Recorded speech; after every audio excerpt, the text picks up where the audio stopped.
Good afternoon. I think we'll get started, even though we'll have people trickling in probably over the next few minutes. Welcome this cold afternoon. At least it's not as cold as it was yesterday, right? My name is Dr. Paul Coyer. I'm a research professor here at the Institute of World Politics. We are, for many of you that don't know, we are not a think tank. We do like to think, but we are not a think tank. We're actually a graduate school. We have about 17 one-year graduate certificates, several master's degrees, and have just started a doctorate in strategic studies. We're privileged today to have Michael Prejean here from the Hudson Institute. I'll give you a bit of his background. Recently, Michael and I have come into contact, I guess, in the last year or so, as I've become more active in the Middle East, traveling there and getting more involved in how religion shapes the dynamic there. Michael has many years of experience there, not to make him sound too old, he's still young. But he is a senior fellow at the Hudson Institute, a senior Middle East analyst, a former adjunct lecturer for the College of International Security Affairs, and a visiting fellow at the Institute of National Strategic Studies at National Defense University, NDU, just across town. Michael is a former intelligence officer with over 28 years of experience working security, terrorism, counterinsurgency, and policy issues in the Middle East, North Africa, and Southwest Asia. He's an expert in the Middle East and North African political and security issues, counterterrorism analysis, and strategic planning. He spent considerable time working to counter malign Iranian influence in Iraq as an advisor to Iraq's security and intelligence apparatus. Michael served in Desert Shield and Desert Storm, served as a liaison officer in Egypt during the 2000 Intifada, as a counterintelligence officer at CENTCOM in 2001, and as a company commander in Afghanistan in 2002. Michael served as an embedded advisor with the Peshmerga in Mosul in 2005 and 6. Also, as a civilian SME working for DIA, he served as a political and military advisor to USF-1, focusing on reconciliation, the insurgency, the Iranian influence in Iraq from 2007 through 11. It says here you are a violent extremist. I think it means you are a violent extremism and foreign fighter analyst. You are violent against the extremists at CENTCOM from 2011 to 2013. Anyway, Michael and I are going to have a discussion here about Iranian influence in Iraq. There is not much of a bigger topic right now that needs to be focused on because of the immense impact Iran's influence in Iraq and how the Middle East is having and dynamics there on how we play our hand going forward. It's just a critical dynamic.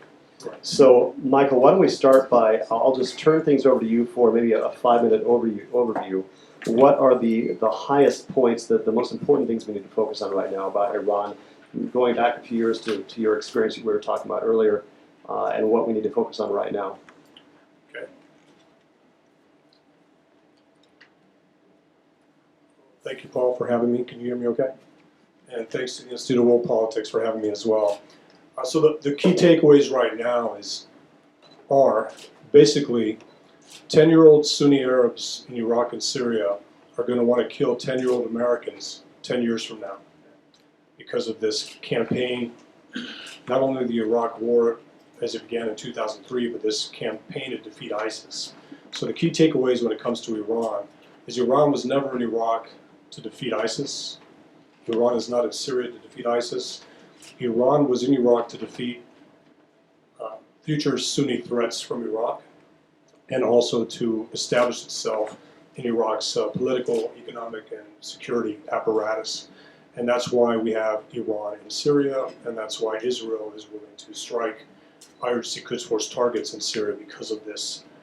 I would call it a failed U.S. policy in Iraq the last 15, 16 years. And it's not because the people at the time were doing the wrong things, it's because it wasn't consistent. Because success wasn't mirrored, success wasn't followed. It doesn't mean by any means that the American generals at the time were doing the wrong thing. It's just that American generals are doing different things over the course of 15 years that have led to a continued cycle of violence that will have 10-year-old Americans fighting in Iraq as 20-year-olds. Because Iraq and the northern Middle East will continue to incubate these existential threats, whether it be the next iteration of al-Qaeda, the next iteration of ISIS. But now we have this new added dynamic. You have the Islamic Revolutionary Guard Corps' Shia Liberation Army proxies in Iraq and Syria that have hegemonic goals. I mean, they want to be able to threaten U.S. interests, our Sunni allies, and Israel. That's right. It's interesting what you say about the 10-year-old boys. When I was there a few months ago, it's one of the things I noticed. Those 10-year-old boys, Americans are so popular with them right now. I remember, you stick out as an American there, obviously, and they notice you, and they all want to talk to you, and they all want to try to practice their English, and it's you're right. That's a key demographic. Those kids and those teens, whose perceptions right now of our country are being shaped. We want to make sure they're being shaped by the right forces. That's a great opportunity for future security experts, for people that are currently involved in our intelligence apparatus, our national security, in the national security realm, to look at Iraq. 70% of the population is under the age of 30. They're increasingly against the political parties. I'm not talking about the Sunnis, I'm not talking about just the Sunni Arabs. I'm not talking about the Kurds that are against the traditional political construct. I'm talking about the Shia youth that make up 60% of this country are now opposing Shia political parties tied to Iran. A key thing happened in 2018. The Shia youth rose up in Basra and burnt down the Iranian consulate. They burnt down the Dawah political office buildings. They burnt down a soon-to-be designated terrorist organization, Asab al-Haq, or League of the Righteous. They burned down their offices also. They vandalized Badr Corps' offices, and these entities, Badr Corps, an Iranian proxy, AH, an Iranian proxy, the Dawah Party, a religious party set up by the Iranians during Saddam's rule. The Shia youth are pushing back against Shia political parties, and we made a big mistake under this current leadership, and we condemned this. And we didn't condemn it with nuance. We should have said, we understand your frustrations, you're not getting water, you're not getting electricity. Basra is Basra basically generates Iraq's income, and yet people who live in Basra can't have internet, don't have water, don't have electricity. And when they protested, they actually wrote their chants in Arabic, English, but the one that was on top was in Farsi, because they blamed Iran for this, and the Shia political parties tied to Iran. So we have a great opportunity. The next election is 2022. This last election in 2018, estimates between 25 and 40% of the population voted. And because of that, you got, a body, Prime Minister Body was the U.S. preferred candidate, not mine. Everything that Qasem Soleimani, Iran's General Petraeus on the ground, a commander of a hybrid unit. Imagine the CIA and U.S. Special Forces as one unit operating in Iraq with unlimited resources and no rule of law to be able to conduct assassinations, bribe, make people disappear, be able to do things with impunity. This group basically is on the ground doing these types of things, and finally you have the Sunni, Kurdish, and Shia population centers paying attention and rejecting it. And instead of backing the Shia youth up in Basra, the United States State Department condemned them for burning down the Iranian consulate and closed our consulate in Basra, sending a message that that's how easy it is to run the Americans off. Now, I forgot to mention that an Iranian-backed proxy launched mortars at the U.S. consulate in Basra. They weren't. So were there security issues, clearly? Well, they weren't close enough to, it was a common thing going to the dining facility in Iraq to hear a siren, get in a bunker, wait for the explosions, and then go about your day. In this case, we shut down something that the youth wanted to be there. Now, one of the most important things, the best way to curb Iranian influence in Iraq is to cultivate this electorate. You had, again, the 2022 election, or correction, the 2018 election, three parties came in. Muqtada al-Sadr's party came in first. Again, 24 to 40% turnout. The second party, the party that came in second, was tied directly to Iran, and that was the Fatah party. That's Hadi al-Amri, that's Qais Khazali, that's Abu Mahdi al-Mohandes. It's all of the bad actors that in 2007, General Petraeus already saw them on the radar, and basically charged H.R. McMaster, and I worked for H.R. McMaster, about a team of 5 of us, to assess the level of Iranian influence in Iraq in 2007, because Iran had become the biggest threat. Now, these political parties, or these entities, are now leading political parties, and they came in first, second, and third in an Iraqi concerns that election. you raised 12 years ago are now coming to the fore and become reality. Right. Everything we wanted to stop in 2007, we were already trying to stop what happened on June 14, 2000, or June 12, 2014, when ISIS rolled into Mosul. We were already trying to stop that. But what's happened now, this is what we were trying to stop in 2007. And again, this is a criticism of U.S. foreign policy in Iraq, in that after the surge, 2007, 2008, it was getting better to the point where President Obama said it's as good as it's going to get. Let's send the signal to all the players that we're leaving. And what you started to see was immediate security degradation. And again, this is 2008, right?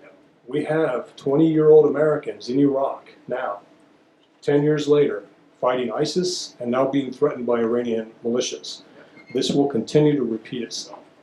These parties are now in charge, and they're asking for the immediate exit of Americans from Iraq. They are not there to defeat ISIS. They need the threat of ISIS to exist because they operate outside of the Constitution. They operate outside of the formal security apparatus, and they have primacy. Yeah. Let's talk about that just a second. There are a couple other points I want to hit on as well, but you just brought up the fact that there seems to be a political movement which was being portrayed by many of the Shia groups as being grassroots and popularly driven, but it's not, to try to push the few remaining American troops out of Iraq. And in fact, this is evidence of the struggle between Iran and Washington for pride of place in Iraq. Talk just a little bit about that. Right. So the argument here, because it's really difficult when you're in these foreign policy circles to talk about a designated terrorist in Abu Mahdi al-Mohandes, designated terrorist groups in Kitab Hezbollah and Asad al-Haq that now have legitimate seats in the Council of Representatives in Iraq. And getting back to that youth demographic in Iraq, they want a relationship with the United States. They don't want one that's simply a military relationship with the United States or a diplomatic relationship with the United States. They want Western investment. They want Western universities to come in. I'm talking about, the American University in Baghdad, the American University in Basra, the American University in Mosul. They want that. They want a relationship with the United States that reaps benefits and opportunities, and less so the American behind the wall training a 97% Shia security force to go and put down disenfranchised sectors in Iraq. And it's not the disenfranchised Sunni anymore. Now it's the disenfranchised Shia that are becoming the loudest voice in this country, and it's a great opportunity for the United States to help Iraq return to its traditional bulwark status against Iran. That doesn't mean a dictator like Saddam. It means you're actually going to be able to use Sunni, Kurds, and Shia to finally say, no, Iraq has an opportunity to basically pit its economy against Iran's. With the sanctions on Iran, we've heard there's messages out of Europe that they're getting tired of Iran's aggressive behavior in the Middle East and some of their activities. Mahan Air cannot fly in Germany anymore, which is a big deal for those of you that follow the sanctions and Iran's use of civilian commercial aircraft to move militias into Syria and other places, and a violation of UN Security Council resolutions. But yet nobody talks about it. But you have a great opportunity now to help cultivate this youth. In 2022, you're going to see large turnout because they are so upset. Iraqis are so upset with the turnout or the results of the 2018 elections. And you're going to have leaders that are secular, that are pro-business, that are pro-economy, that are pro-West, that are anti-Iran, not anti-Iranian, but anti-regime.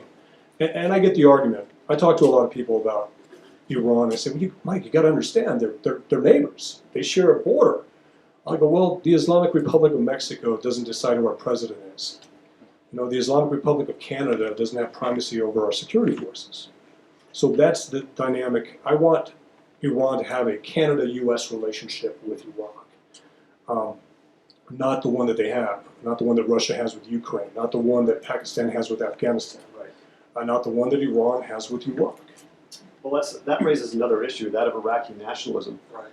So let's talk just briefly, and it's a complicated topic, so I'll have to touch on it briefly, but what's your sense of the realism, the likelihood that an Iraqi nationalistic identity, a positive one, can actually develop with all the confactions of the Sunni and the Shia and the KRG and everybody else, the Assyrians, the Chaldeans, and everybody, as we know, it's been fractured, the country for a long time.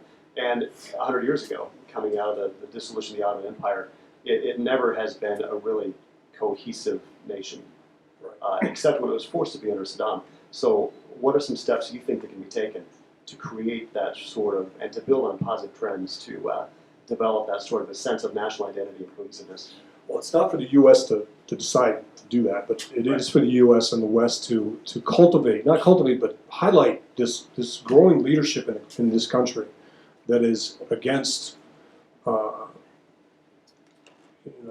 extremism in all forms, that basically want to be able to get online and find a university to go to, or be able to travel somewhere and not be held up because of you have an ISIS pocket here, you have Shi'a militias that answer to Qasem Soleimani threatening your government, but in a country like that. So there are leaders that we need to highlight, that the West needs to highlight, and the best way for Iraqi nationalism to take shape is for the Shia youth, the protest, the treatment of Sunni Arabs and Kurds in Iraq, because there is a sectarian divide. I get criticized a lot for always having a sectarian dynamic to my my panels and my writings, but it's there. It's there. I mean, when I was in Mosul, I got asked, "Are you for the Shia or for the Sunni?" And I asked, "Who are you guys?" And they were all in uniform. They said, "We're Shia." I said, "I'm for the Shia." And then I went down to Baghdad and got the same thing. So you always hear something like that. And again, all you have to do is simply look at the people doing all the right things, all the hard things. A friend of mine plays cello after car bombs in Baghdad. To ease everyone, to bring music, heal. There's so many good things to cultivate here, or to highlight. There are so many positive stories. That reminds me, there was a story I think in The Guardian about 2 years ago. Did you see that, about a violinist who played in Mosul when ISIS took over? When a Canadian came in, he played violin, and then he hid his violins. He had multiple of them in the base, underneath the floors of his home. And when they left again, he played violin again, just to symbolize that freeing of the human spirit when they left. There's signs of hope like that, little ones, but I guess what George H.W. Bush would call a point of light, right? Yes. There are those things, and then there are the accusations that you're a violinist for ISIS. So when you run for political office, like we have Shema al-Hayali, she was Prime Minister al-Mehdi's candidate for the Ministry of Education, and she had to step down because her brother Laith was, I've talked to all sides of this. The Iraqi government says he was a senior ISIS leader. KRG says he was a senior ISIS leader. Sunni Arabs say no, he was a auto mechanic in Mosul and was forced to do a propaganda video under the threat of execution. If he is all those things, then he should be tried for that. But do you extend the punishment to the sister? Do you extend the punishment to the aunt? We have to remember what de-Baathification was. So de-Baathification was basically a way to take any competent, Didn't matter if you were Sunni, Christian, or Shia. If you were a threat to the Shia religious parties, you became a Ba'athist. Initially, it was the Sunnis. It basically exited the capable Sunni security force that we were working with in 2003 to take over, to basically tamp down on security once Saddam was removed. There are always generals in the military that are against their leader that summarily executes people based on how he feels that morning. And basically, any competent leader was exited, and de-Baathification gave us a predominantly Shia force, tied to Shia political parties and militias. And now you basically have a 97% Shia force in the Iraqi army, that's the MOD, the Ministry of Defense, and also in the Ministry of Interior. But you also have this group outside of that, which is the Hashid al-Shabi, or the Popular Mobilization Units. And yes, I understand the nuances, that not everyone is an IRC Quds Force operative who's in the Hashid al-Shabi. No, just the ones in charge. Just the ones that decide who gets paid. Just the ones that decide who goes where. So you have this beautiful story of a violinist that does this, and then you have this de-Baathification on steroids, which is the new law. So I don't know if you know this, but if you're captured in if you're captured in Syria, and you happen to be in ISIS-controlled territory, we try you in Baghdad because we believe that's the government you should be looked at as an ISIS fighter. The problem is, if I'm an unwed military-age male and I'm Sunni, and I was in ISIS-controlled territory and I have a beard, I actually got a comment on my beard earlier from him, I'm an ISIS fighter or an ISIS collaborator. And my trial is 8 minutes long. And basically it's two individuals give two sworn statements, one sworn statement each to the judge that says you're an ISIS fighter. And your lawyer will defend you for about 2 minutes and say you're not. And then the judge will say the evidence is overwhelming, you are now going to be sentenced to death, and you're going to be executed for being an ISIS collaborator. And the punishment for an ISIS collaborator is no different than an ISIS fighter. And this is de-Baathification on steroids. De-Baathification made you ineligible for a teaching position, a technocrat position. This sentences you to death or puts you in prison for a long time. And again, it goes back to that 10-year-old Sunni male, Sunni female that sees mom, dad, uncle, whatever relative imprisoned or executed for hiding the violin under ISIS rule for 3 years and simply going along because, and I'm not a terrorist sympathizer. I've been called Sadiq al-Irhab from my Kurdish friends in the past for saying, certain things like not every Sunni military male is a terrorist, only the ones that are.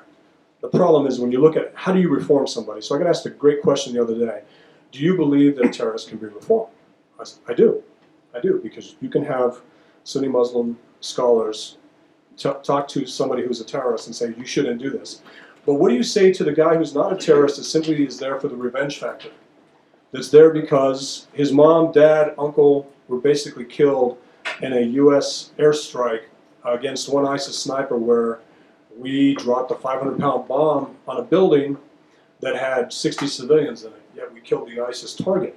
It's a precision strike, but the counterinsurgency ramifications will last decades because you now have this kid that you can't talk to him about Islam and say you shouldn't be a terrorist because he's not there for that reason. He's there because he wants revenge. And he may join Al-Qaeda or he may join ISIS, iteration, whatever it is, but it's because they have the means to get him his revenge, the weapons, the money, the protection. So we're not only looking at Islamists or extremists, we're looking at people with legitimate revenge issues where they believe it's righteous indignation to kill an American 10 years from now because we propped up a pro-Iran government in Baghdad.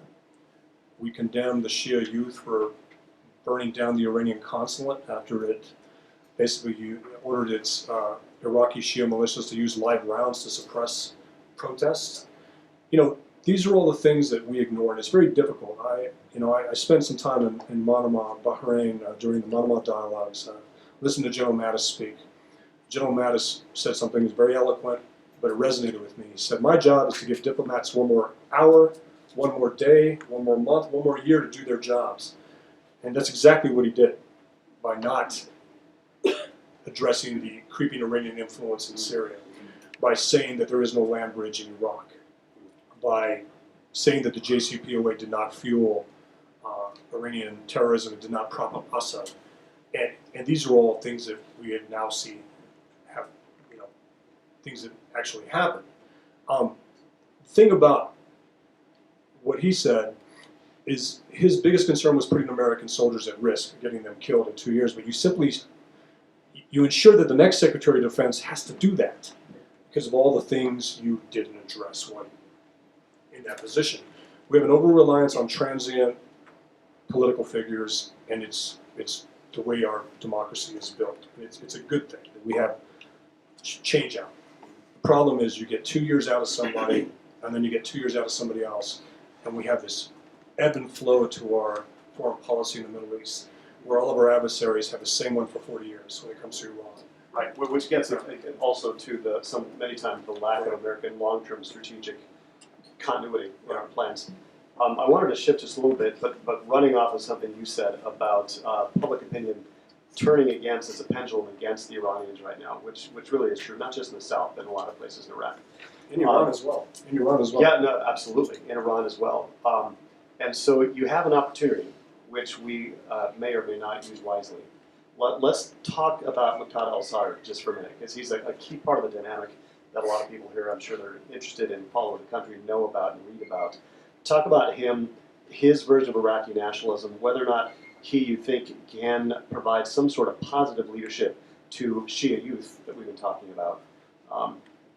Flesh that out a little bit for us. So what I like about the Shia youth is they're rejecting, they're not opposed to what Muqtada al-Sadr is trying to do with Iraqi nationalism, but they still don't want to be tied to the Syrian party. They still don't want to be tied to other political parties like Dawa. Even Hikma's having a hard time. The Hikma party, the Knowledge Party, has done a lot of outreach with the youth, and they are more closely tied to the youth movement in southern Iraq. Yet they're having a hard time because Hakim, who is in charge of the Hikma party, is still identified with his father's role in Skiri, Iski, and also the Shia religious parties.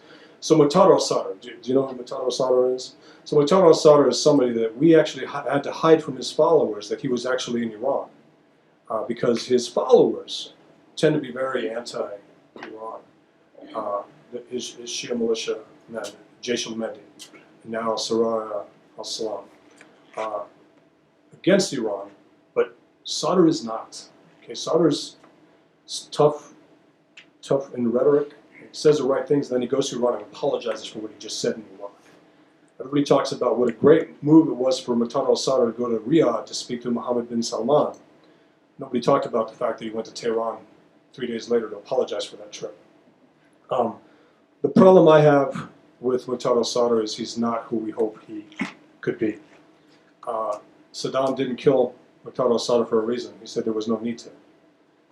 He's not.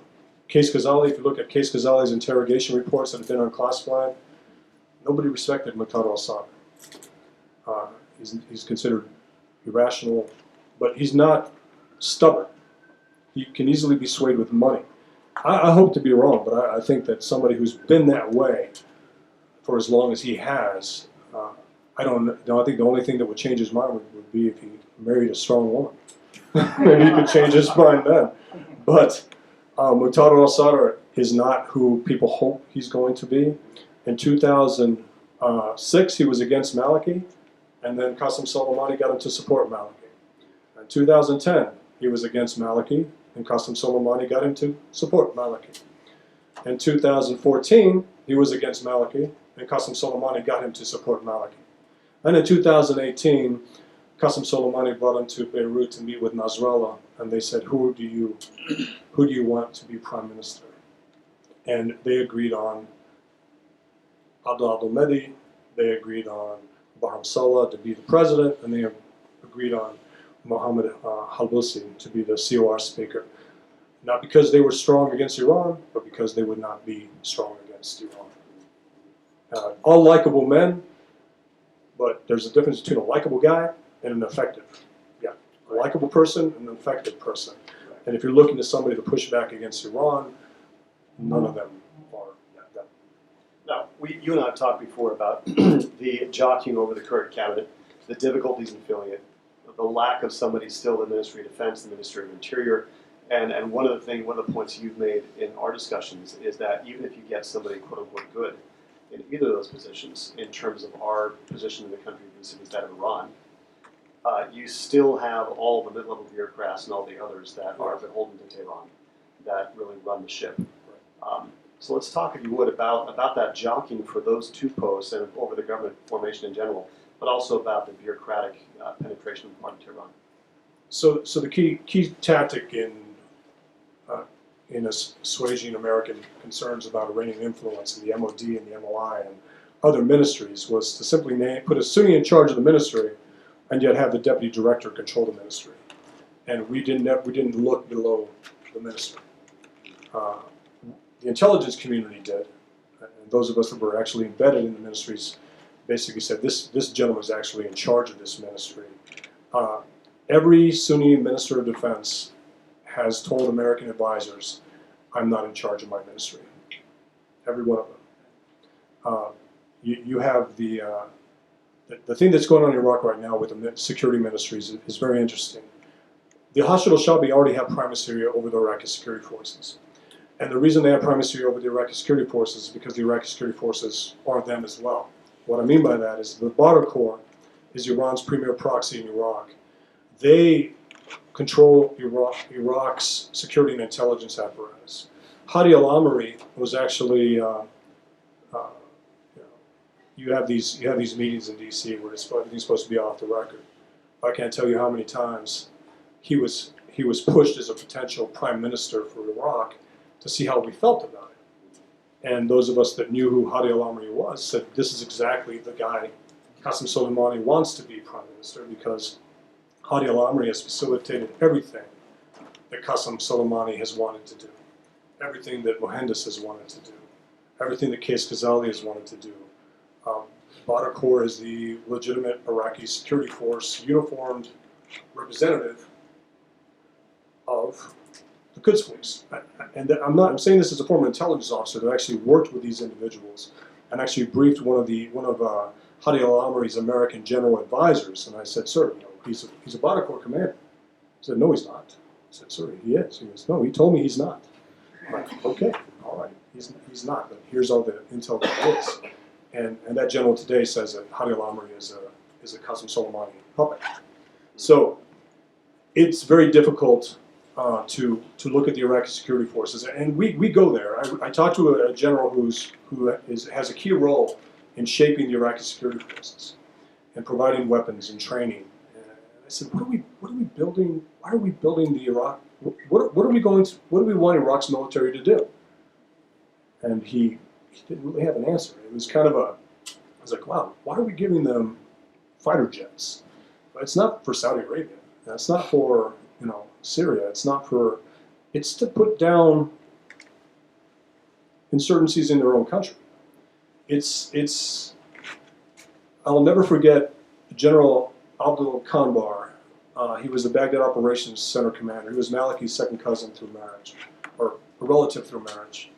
And he was in charge of Baghdad, the Baghdad operations plan. Then he became, basically had primacy over all of the operations centers in Iraq.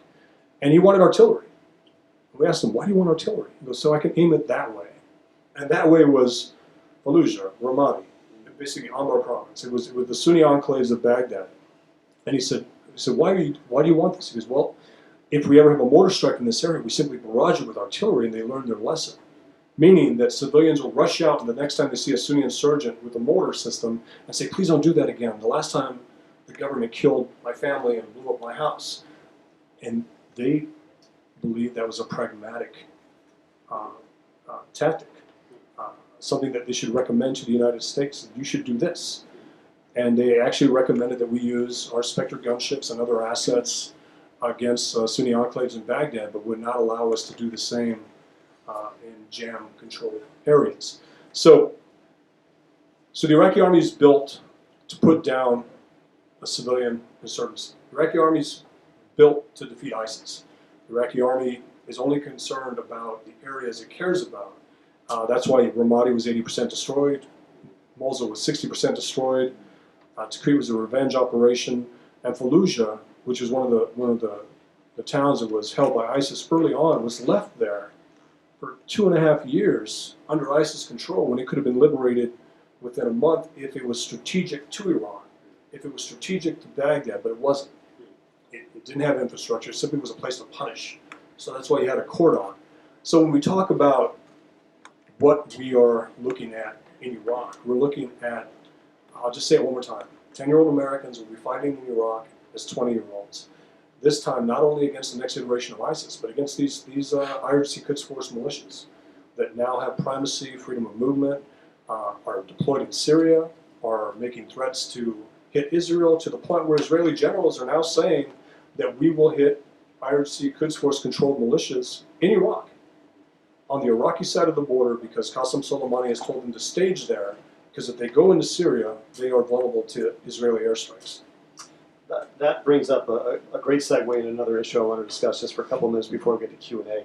Sure. And it was the broader strategic context, the broader region. You've got Israel, you've got Syria, the impending American pullout from Syria, which is really shaking things up over there. Right. You got the IDF. I spent some time, as we were talking before, with some IDF officers just before Christmas. We're very concerned about our pullout for obvious reasons. Right.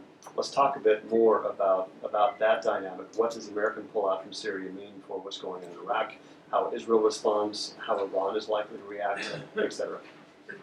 So the American pullout of Syria is based on this narrative that ISIS is defeated. ISIS is not defeated. We've simply knocked down buildings. What we've done in this defeat ISIS campaign, we've destroyed Sunni cities, we've exited Sunnis into the refugee population, and we've claimed victory over an enemy that we have temporarily defeated, and we're temporarily holding that territory that's been cleared of ISIS with the wrong forces. And in Iraq, you don't hold Sunni territory with Shia militias that view every Sunni military-age male as an ISIS collaborator or an ISIS fighter. Mosul had 1.6 million people in it. There were 4,000 to 6,000 ISIS fighters, yet the city was destroyed.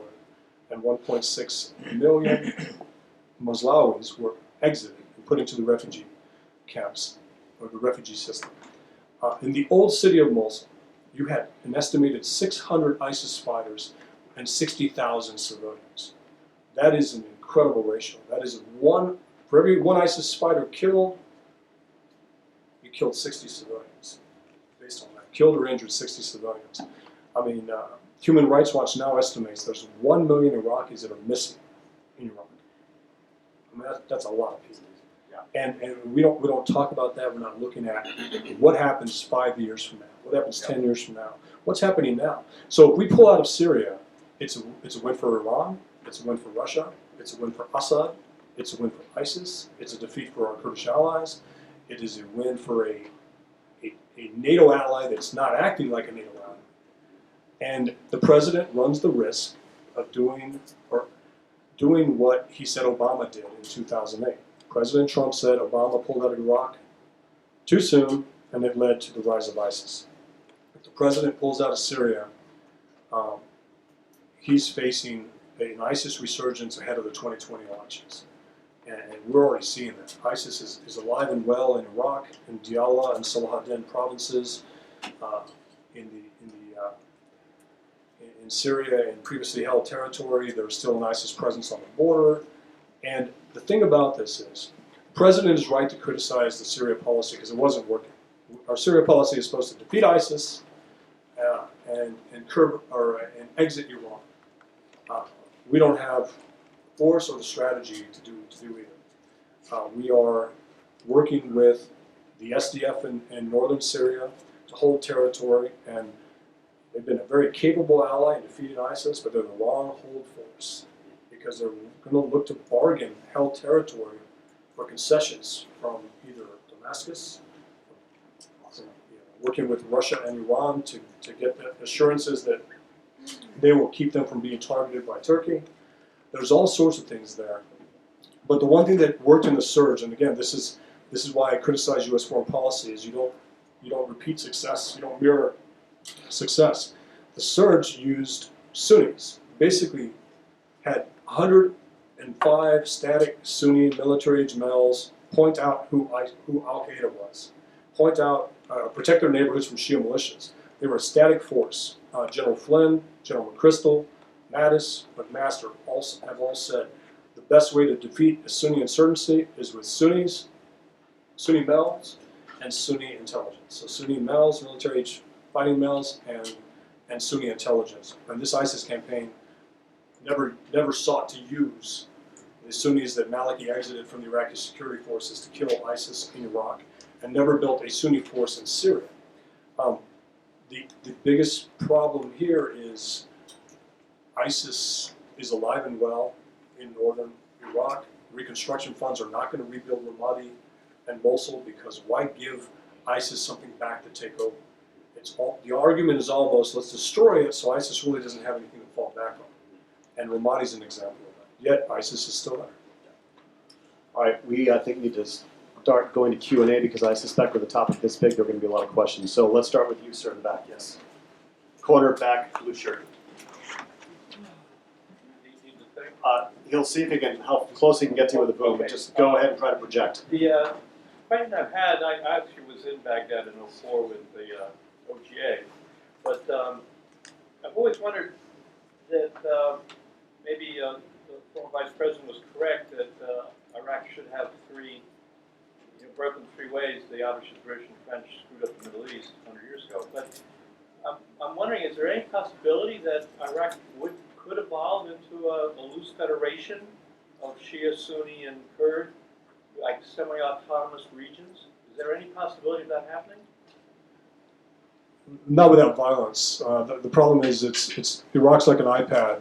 If you drop it on the floor and it breaks in three pieces, it doesn't work. The problem with that argument, now I'd also say that was the first time that Iraqis all agreed to disagree with an American when Vice President Biden said that we should divide the country up in three. The problem is everybody wants Kirkuk, everybody wants Basra, meaning the Sunnis and the Shia want Basra. The Sunnis don't believe they only make up 20% of the population because of the landmass they occupy. The Kurds want Kirkuk, the Shia want Kirkuk, the Sunnis want Kirkuk. There's the Shia want the Mosul Dam. All the infrastructure is in contest. Everyone will fight for it.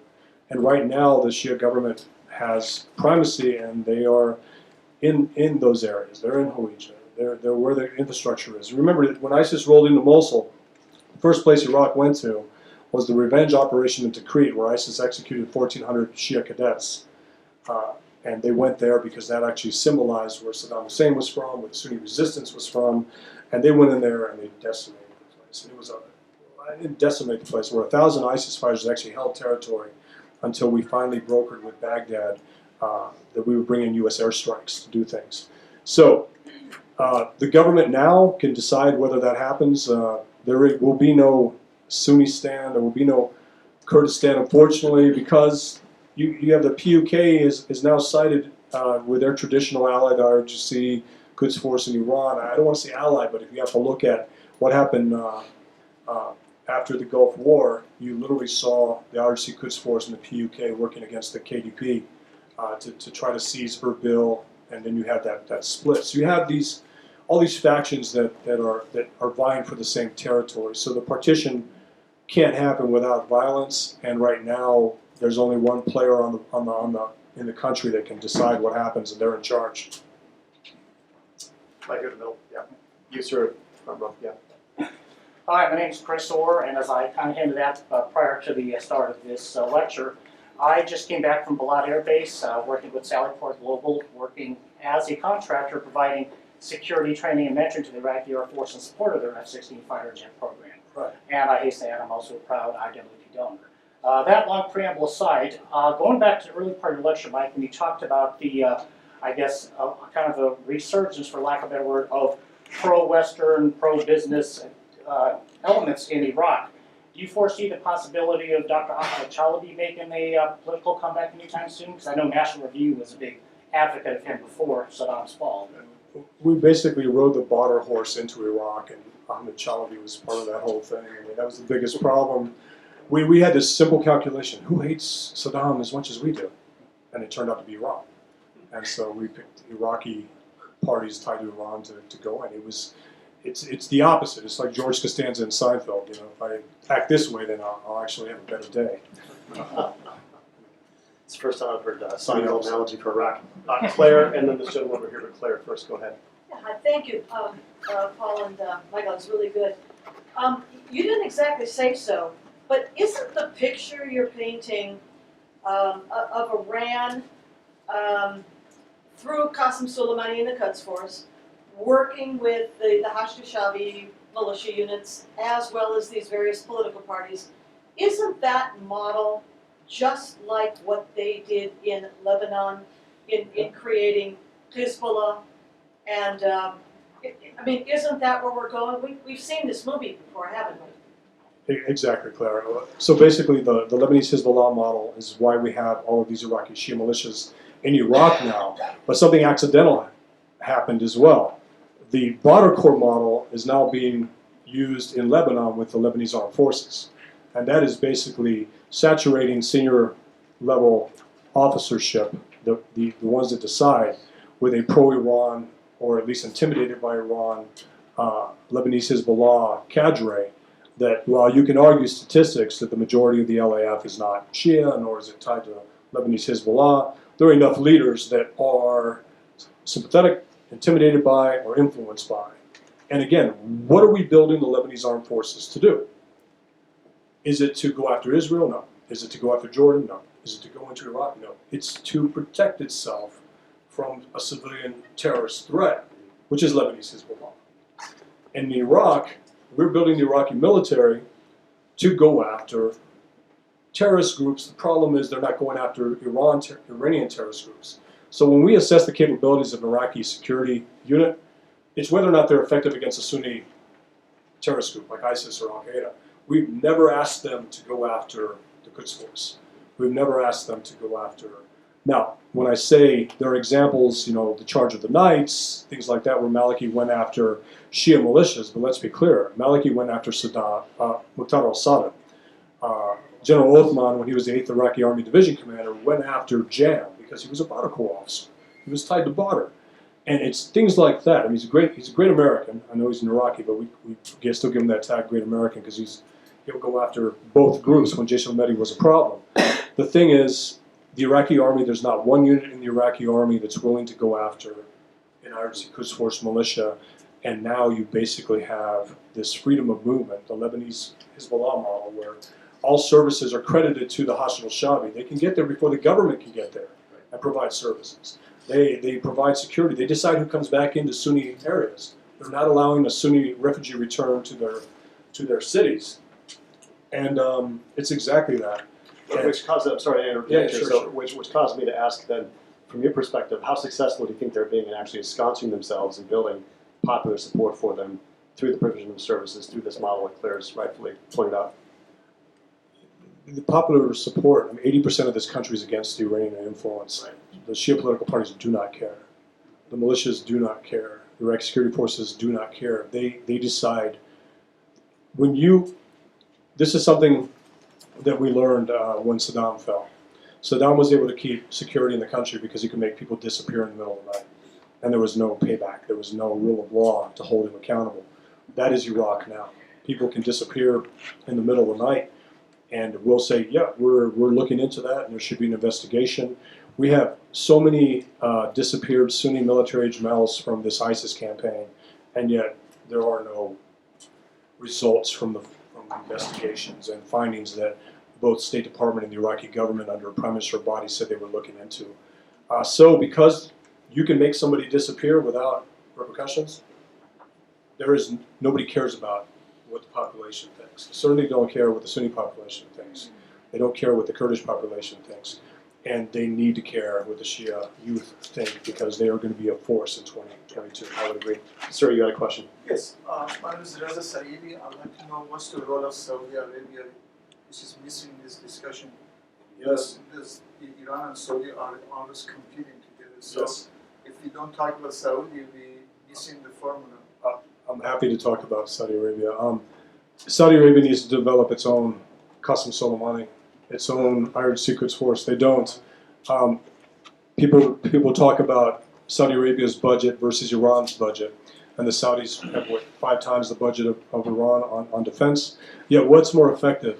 A militia like Lebanese Hezbollah that you pay $200 million a year to keep going, or an American fighter aircraft that you pay $156 million for? Lebanese Hezbollah is more effective. So the Saudis, much like Lebanon and much like Syria, Iran has told Riyadh, paint the desert green. We don't care. Let all the money come into Syria and Lebanon that you want to come in, as long as you don't interfere with our strategic interests.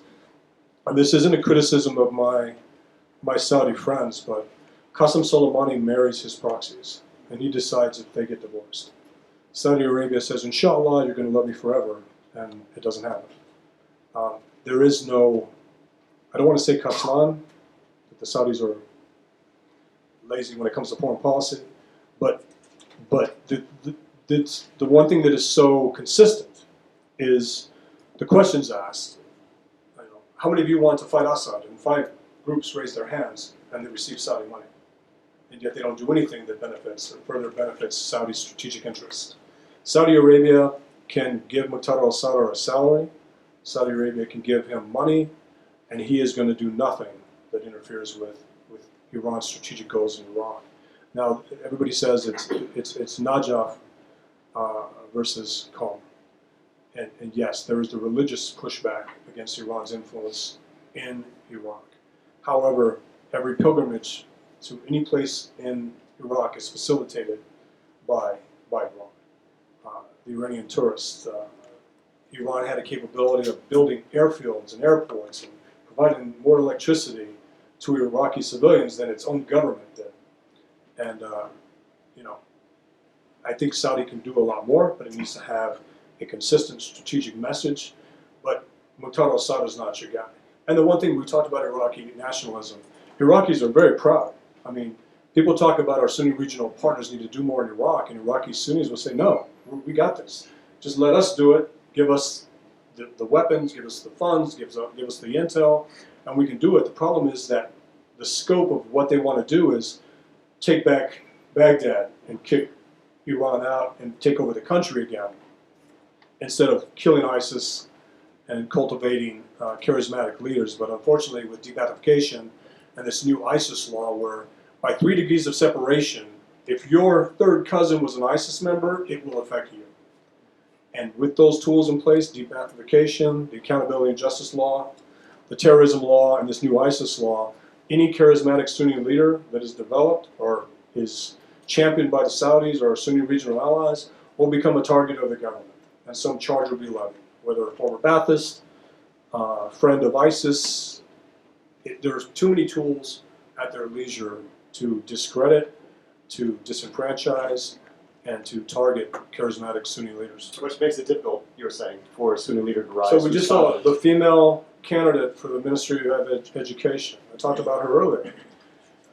So she had to resign because her brother was an ISIS spy. And that, the ramifications of that. Now, it may be true that he is all these things, but what message does that send to your population that we can't get credible people in? Right. Well, I saw a lonely hand in the back corner, and then we'll go to you. That's right. Yeah, right there. So I have a question about, you're mentioning ISIS and they're not defeated, for instance. The past 30, 40 years, we have the Taliban, you have al-Qaeda, and you have Daesh.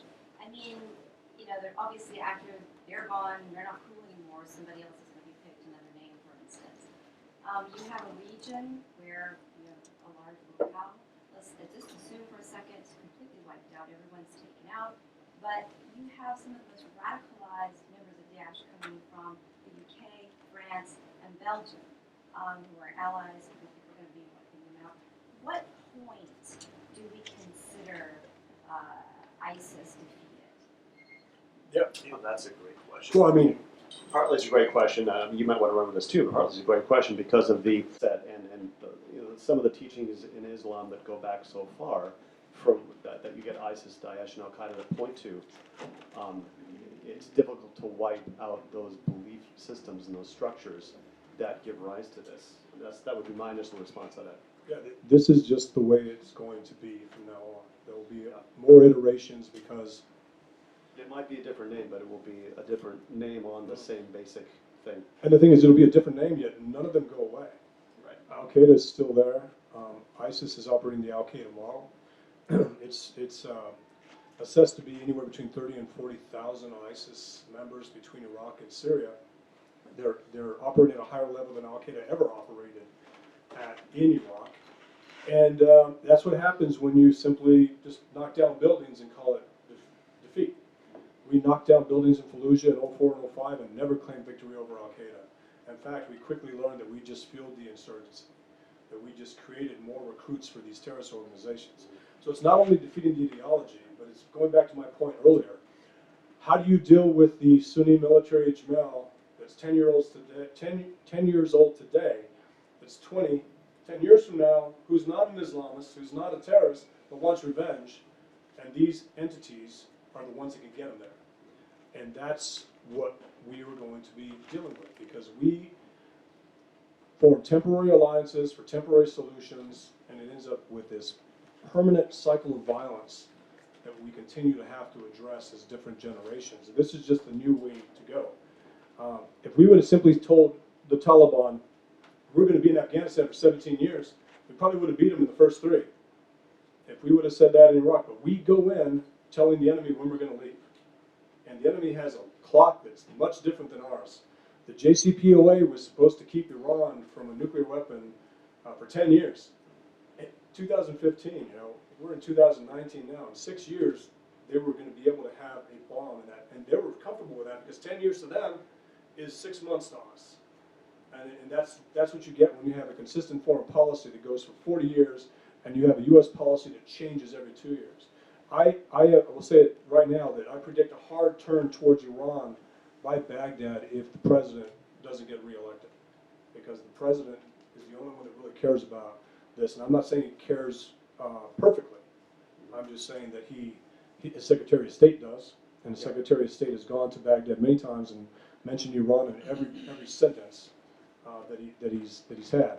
And I'm telling you, they're looking towards that, and we're likely to see a closer aligned Iranian prime minister unless we start getting behind this youth movement in Iraq and cultivating or helping them cultivate leaders. When I say the international community, not just the U.S., Correct. cultivating these leaders of pushback. We have a new Arab Spring coming in the Middle East, and it is the youth that want a relationship with the West that is beneficial, that has economic benefits, technology, everything else, and not simply a U.S. special operator kicking down a door at 2 o'clock in the morning to kill an ISIS or Al-Qaeda. Yeah, agreed. Sir? Thank you for your time.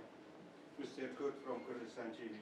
How would you describe the Kurdish situation or Barzani situation after October 60, last year, when those terrorist groups attacked Kurdistan and Peshmerga and U.S. did nothing?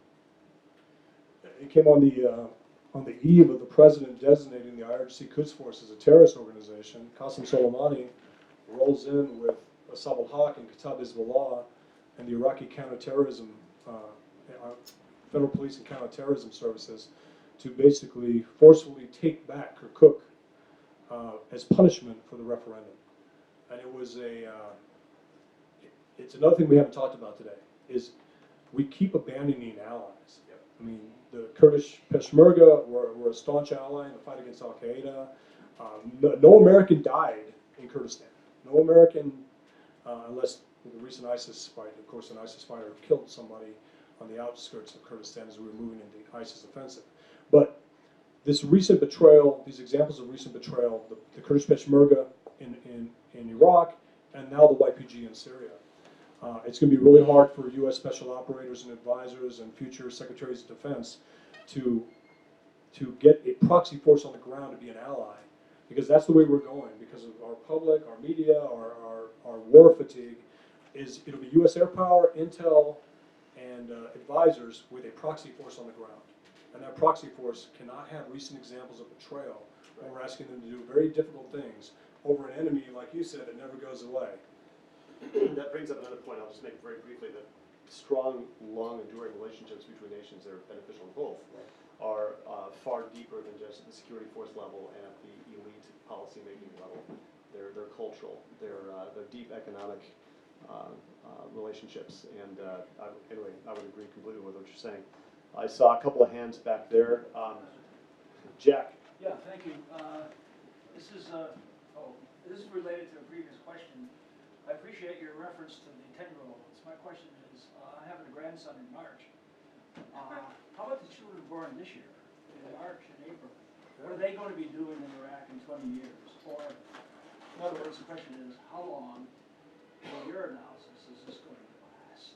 But if we get this right, they can be visiting Iraq as tourists and saying, hey, this is where, you know, these relics used to be, or this is where ISIS had its last stand. I had the honor of talking to a graduating high school class of you know, a class that had all decided to join the military. And they were all 18 years old, 17 years old, getting ready to graduate and going to the military. And it had just happened to be on the, you know, 17-year anniversary of 9/11. So you literally have children that were born on 9/11 that are now serving our country and going to the same countries we've been in, mainly Afghanistan since 9/11. So the forever war, we hear this term a lot. And the forever war doesn't have to be a forever war if we treated conflict like we did with World War II and others, where we just stay. And people go, that's very controversial. What do you mean stay?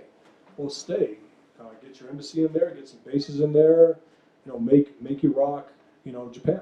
Make Iraq, it's controversial, right? But it shouldn't be. We're there anyway. we might as well say we're there and we're not going anywhere. Because look what happened with Germany, look what happened with Japan, look what happened with South Korea. You have a consistent U.S. foreign policy that has stopped whatever aggression was taking place there. In Iraq, and I know it's controversial, but this was the first time Iraqis of all sectarian backgrounds wanted the United States in Iraq. The only parties that want us out of Iraq right now are the ones tied to Iran. Everyone else wants us in Iraq. Should be nothing wrong with saying, okay, let's get here, let's get a university in, let's start cultivating some business, let's help you break away from Iran, let's make Iran Canada. We also need to look at the protests that are going on in Iran. We have to look at the economic opportunities that Iran squandered under the JCPOA.